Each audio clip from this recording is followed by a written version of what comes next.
ये जो एक बड़ा शब्द है ना, ये वॉश आउट, ये मीडिया का बड़ा चर्चित, उनका बड़ा, आप लोगों का बड़ा ये प्रिय शब्द है, आपको बहुत अच्छा लगता है ये शब्द। और आपसे ज्यादा आपके जो कमांडो वॉरियर एंकर स्टूडियो में बैठते हैं उनका तो बहुत ही उम्दा प्रिय है, रोज ऊपर लिख के आता है वॉश आउट वॉश आउट। क्या है वॉश आउट? और भारत का सदन क्यों है? भारत का संसद किस लिए है? भारत का संसद गर्म कॉफी पीने के लिए, एक दूसरे से गलबैया करने के लिए? भारत के सदन में, भारत के संसद में जो सबसे गंभीर मुद्दे हैं, जो सबसे ज्वलंत मुद्दे हैं, उन पर चर्चा होनी चाहिए। एक आपका उद्योगपति जो नरेंद्र मोदी का चहेता है, ये सारी दुनिया जानती है। नरेंद्र मोदी के कहने से उसको श्रीलंका में, बांग्लादेश में, इजराइल में, कीनिया में, हर जगह डील मिलती है।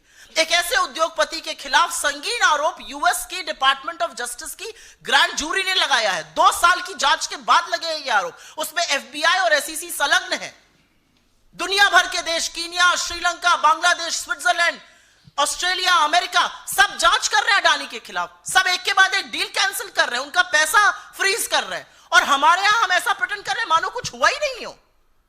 अगर सदन में इस पर चर्चा नहीं होगी तो चर्चा कहां होगी? क्योंकि इसके बड़े गंभीर परिणाम हैं।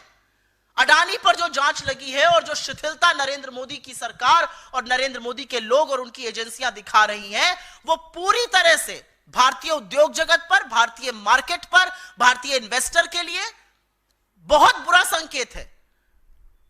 ये कहीं ना कहीं हमारी जो कानून व्यवस्था है उस पर सवाल उठाता है, ये फेयर प्ले पर सवाल उठाता है, ये कॉर्पोरेट गवर्नेंस पर सवाल उठाता है। और इसलिए इसकी चर्चा सदन में होनी चाहिए। हमें मशक्कत करनी पड़ी थी जब इस सरकार ने मणिपुर पर चर्चा करी थी, और आप सबने देखा था कि 36 सेकंड मणिपुर बोलकर प्रधानमंत्री निकल गए थे।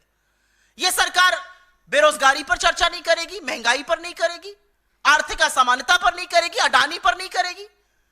तो मोदी वंदन करने के लिए सदन नहीं है, वो बीजेपी के हेडक्वार्टर में करिए।